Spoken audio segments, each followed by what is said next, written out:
What's up everyone? I'm very excited for this vlog. I've been waiting a little while to release this one.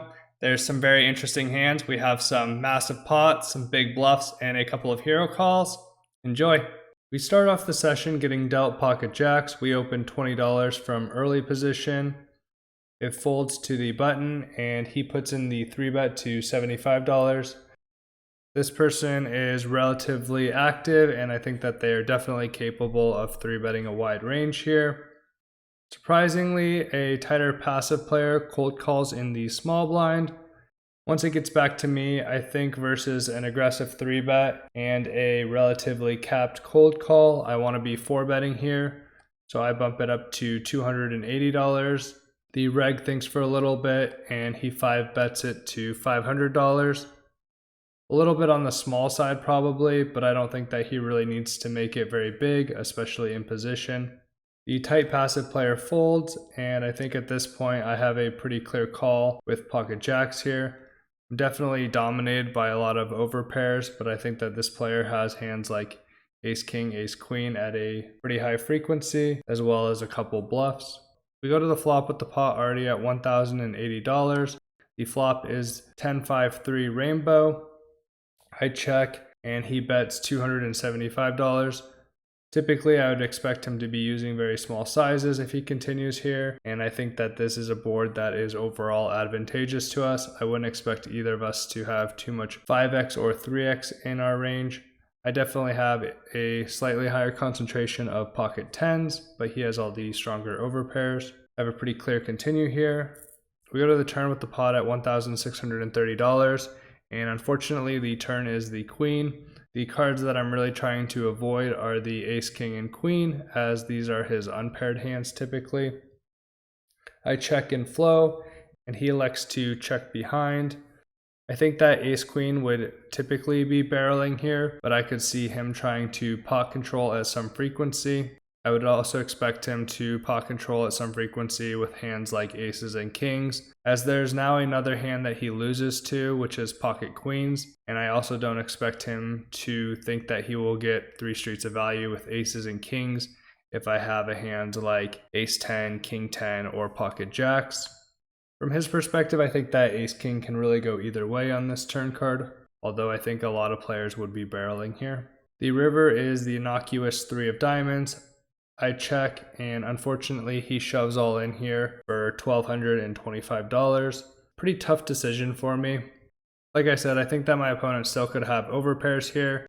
They could possibly have a hand like pocket queens. Realistically, the only bluffs I'm beating are things like ace king and ace jack, which I slightly block, and then possibly some of the ace x wheel hands, although I would expect many of those to barrel the turn. Ultimately, I think that this turn card was pretty bad for my range, and I do decide to make the fold here. And unfortunately, we start off the session in a pretty big deficit.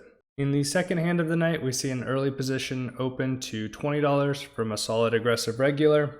I look down at pocket 10s.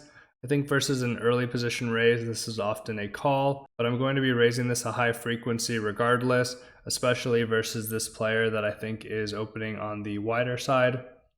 My opponent elects to make the call, and we go to the flop with the pot at $150. The flop is the magnificent 10 of diamonds, 9 of clubs, 7 of hearts, giving me top set in this 3-bet pot. It checks to me, and I elect to continue for $80. I think this is a board that I'm not going to be betting a very high frequency, but I'm still going to be betting with larger sizes. My opponent continues. I think that his range is going to consist of a lot of gut shots, top pair, and occasionally some 2-pair in sets. We go to the turn with the pot at $310. The turn is the queen of clubs, which is a very interesting card. It gives my opponent a pair with a lot of their straight draws, something like king queen or queen jack. It also improves them to 2-pair with queen 10. Overall, it's a card that I'm going to be barreling a slightly higher frequency, as I do have hands like ace queen and pocket queens, and hands like ace king are picking up equity here. My opponent checks, and I bet about 60% pot with a size of 225. My opponent thinks for a little bit, and he makes the raise to $650. This player is definitely capable of bluffing. I think that they could have a hand here like ace jack or turn a hand like queen jack into a bluff, but they often have hands that I'm crushing like queen 10 and 10-9 at a small frequency, and sets like pocket 9s and pocket 7s. On this turn card, I'm realistically only losing to king jack, and I think that my opponent probably only has those of the suited variety when they open from early position and call a 3-bet. I think for a little bit, and with the stack to pot ratio, I elect to shove all in for 1,685, hoping to get called by the hands that I'm clearly dominating, like weaker sets, and to occasionally get called by hands like queen jack or a combo draw. My opponent quickly calls. We run it once, and the river is the 6 of diamonds, bringing 4 to a straight. I show my pocket 10s, and unfortunately my opponent flips up king jack offsuit for the turn straight. And our session unfortunately quickly goes from bad to worse. In this hand we look down at pocket 9s and the hijack. We open it to $20. We see a call from a somewhat looser player on the button. We see a call from the small blind and the big blind, and we go to a Houston heads up with 4 players to the flop. The flop is the jack of hearts, 7 of spades, 6 of clubs. This is going to be a board that I'm checking a very high frequency with this hand. I think that I have a lot of showdown value, but I don't necessarily want to bloat the pot or get raised off of my hand. It checks around on the flop. The turn is the 4 of spades, and it checks to me again. I think at this point I can continue here with a bet for both value and denial. The 4 of spades brings in both flush draws and straight draws, and I think it's unlikely that my opponents have a jack here when the button hasn't bet on the flop and both the blinds have checked the turn. So I think that my hand can gain value from 7x, 6x, and 4x combos. I continue here with a bet of $35. The button calls and the small blind calls, and we go to a river with the pot at $185. The river is another 4.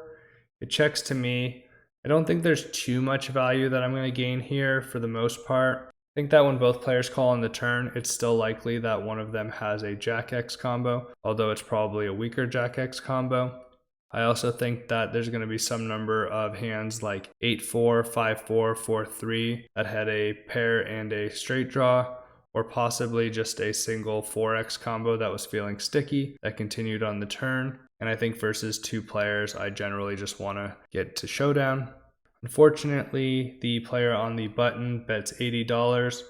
Pretty small bet here. I think that this bet can definitely be a Jack-X combo, but I think that it's possible that this could be a weaker hand like Ace-7, 8-7, or possibly worse. And I think that it's still possible that this player could be bluffing. I would typically expect a 4x combo to be using a larger size here. Ultimately, I decide to make the call as I'm getting a very good price. I show pocket 9s, and he flips up a very thin value bet with Ace-6, and we scoop this small pot. At this point in the session, things have gone incredibly poorly, and I'm definitely not playing optimal. I decide to make a very loose open here with 9-7 of spades from under the gun. We see a call from middle position, a call from the cutoff, and a call from the straddle. And we go to a flop with the pot at $165. The flop is the 6 of hearts, 5 of hearts, 4 of spades. This is going to be a board that I am checking a very high frequency here in general, as it heavily favors my opponent's range. And it's a board where I do not have a range or a nut advantage, as my opponents often have many more straights, sets, and 2-pair combos.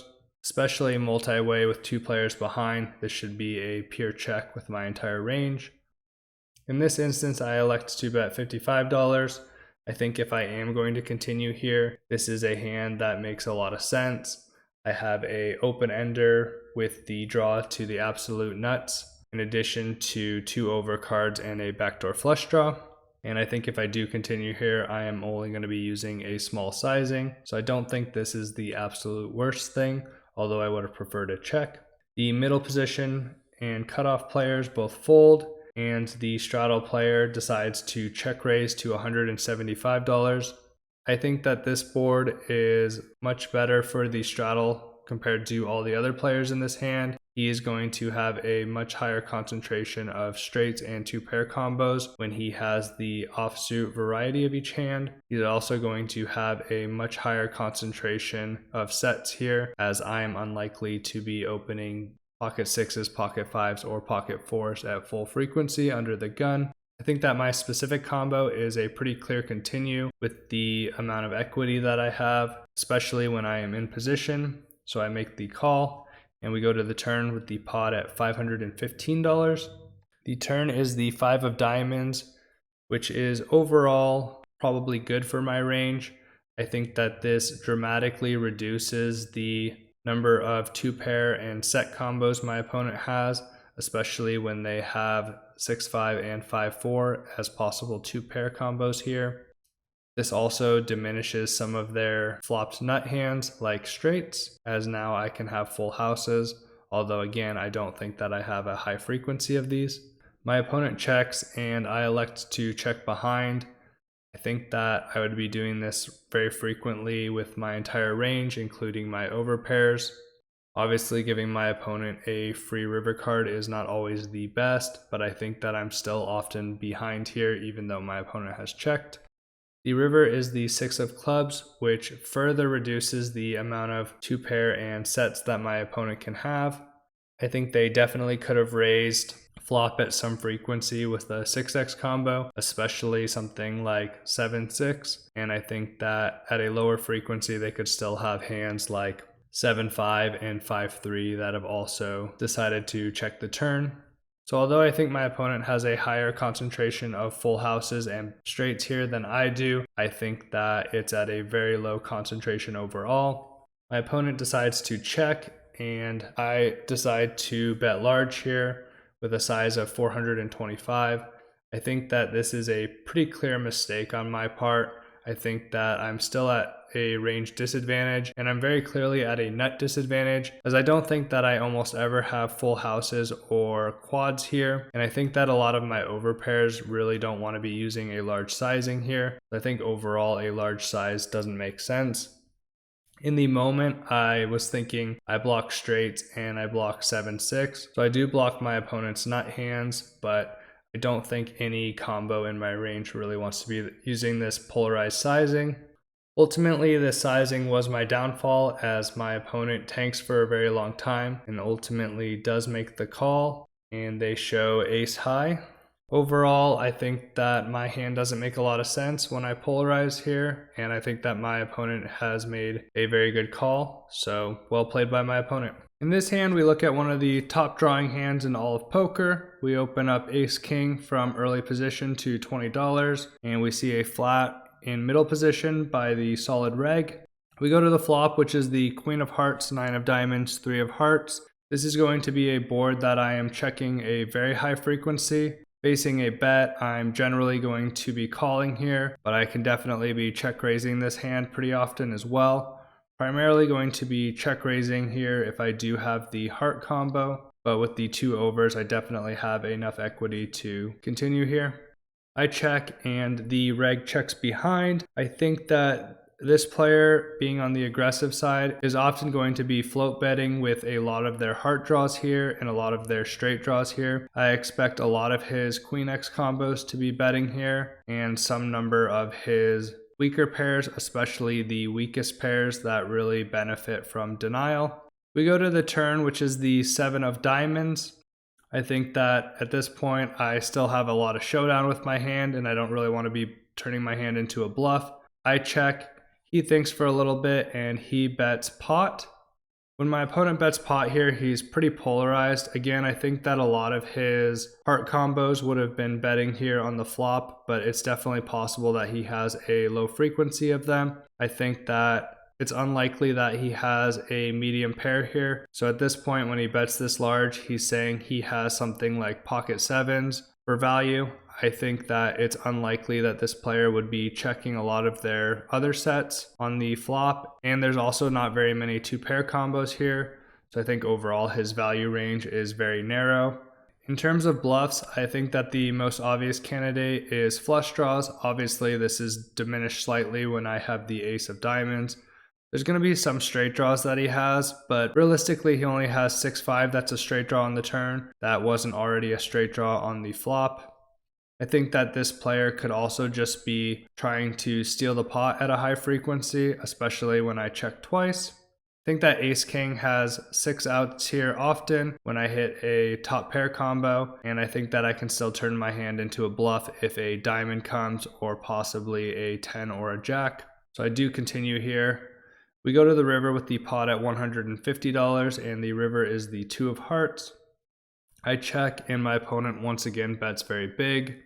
The only draw that's completed on this is a heart draw. I think of all of my opponent's draws, I think that the heart flush is going to be a combo that he is betting a very high frequency on the flop. All of the diamond draws have missed, and any of the straight draws that my opponent had have missed as well. When he bets this sizing, he's saying that he has a very strong hand. We've already said that his value combos are pretty diminished at this point, and the 2 doesn't change any of that. Having the ace of diamonds is actually a pretty decent card here because I don't expect my opponent to be bluffing too often with specifically the ace of diamonds, as it's a card that blocks a lot of my combos that get to the river that are snap folds. Obviously, I would probably prefer to have a heart combo as well, as I block some of my opponent's made hands.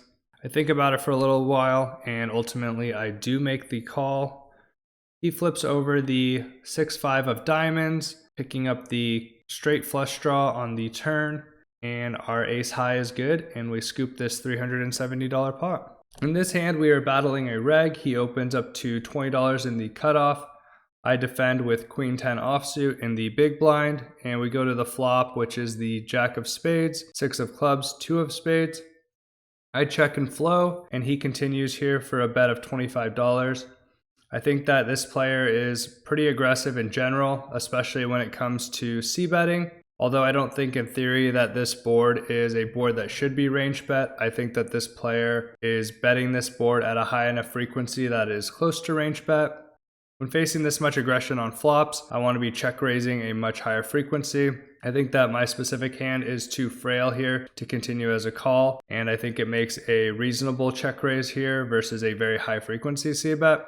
Typically, I'd want to check raise this hand with a spade, but I think that with the overcard and the potential to pick up a lot of straight draws, this is a reasonable candidate. I bump it up to $100. He thinks for a little bit and he makes the call. I think that my opponent is going to be continuing here with some backdoor club draws, the vast majority of their spade draws, and most of their pairs. I would expect a small frequency of his pocket sixes, stronger jacks, and overpairs to re-raise me here. So I think that my opponent's range does condense quite a bit. We go to the turn with the pot at $245, and the turn is the 8 of clubs, giving me the gut shot. These type of low EV bluffs are generally only going to continue when you do pick up equity. I think that now that I have picked up equity, I do want to continue here at some frequency. Although having a spade or a club prevents my opponent's flush draws from coming in, I think that this combo is pretty good to continue here, as my opponent is going to continue here with spade draws still and club draws, both of which I unblock. And so I continue here with a bet of $175. He thinks for a little bit and he makes the call. I think that my opponent is still going to be continuing here with their Jack X combos. I think that I have a lot of flush draws here and lower straight draws that he's ahead of, so I would expect him to continue here with a lot of his pocket pairs as well. Obviously, all of the Jack X combos are continuing, and I think that he has a decent amount of 8X and 6X combos that have the additional flush draw equity, and those will be calling every single time as well. We go to the river with the pot at $595. The river is the 10 of clubs, bringing in some straight draws and the backdoor flush draw. I think it's very unlikely that my opponent has a straight or a backdoor flush that gets here. So I do think that I have a pretty strong nut advantage overall once we get to this spot. I still think I have a higher concentration of sets and 2 pair than my opponent as well. I think that if this card did not give me showdown value, I would probably be bluffing it at a high frequency if it was something that completed this straight that I am currently blocking. In this specific instance, I think I'm still ahead of some of my opponent's pocket pairs and a lot of their pairs that had a spade draw as well. And I think my opponent has some number of ace-high spade combos in addition. And I do not think that I want to turn my hand into a bluff, but I don't think that my hand is quite strong enough to value bet here, as my opponent does have a large concentration of jack X. So I'm going to continue here with a check. The reg thinks for a little bit and he checks behind. We show the queen 10 offsuit and he mucks. So we win this pretty interesting hand off a very low EV check raise. Definitely super happy to win a good sized pot here with one of these low EV bluffs that you don't really get to the river frequently with. Shortly after the queen 10 hand, we get in another big pot with the same reg.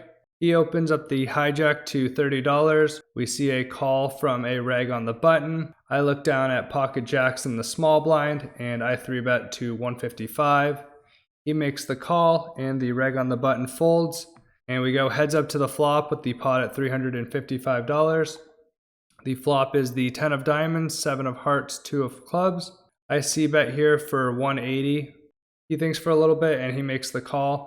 I think that when he makes the call here, he's going to have a high frequency of 10x here. I think he's going to have a little bit of 7x that call to 3-bet, primarily a7 and suited connectors. And I think that he's going to continue here with the vast majority, if not all, of his pocket pairs. In addition, he will be continuing with hands like 9-8 and queen jack with the backdoor diamonds, and hands like king queen, queen jack with backdoor flush draw. We go to the turn with the pot at $715 and the turn is the 5 of diamonds. This is a card that realistically shouldn't really change the composition of our value ranges. I should still have a pretty strong range and nut advantage. He really only has pocket 5s that now makes a set, although he can definitely have some hands that have picked up additional equity with a flush draw.